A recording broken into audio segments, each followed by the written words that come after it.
HOWO NX Sewage Suction Truck.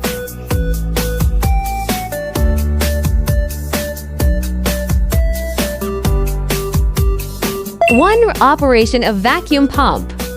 Keep the transmission lever in neutral. The manual valve is in the parking position. The power takeoff switch is turned off. Power up and start the truck. Observed air pressure shows at least 7 MPa or above. You can step on the clutch. Turn in the power takeoff at the same time. Then slow loose clutch. Turn the handle of the four-way valve towards the front of the truck. The truck starts to suck up dirt. Observe the water level of the sewage pipe. To pollution discharge operation. Drive the four-way valve to the middle position.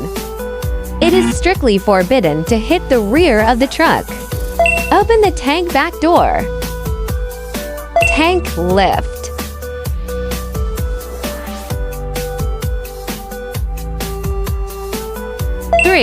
Turn off the vehicle operation steps. Deep step clutch. Closed power takeoff. Slow loose clutch. The key for closing. Operation complete.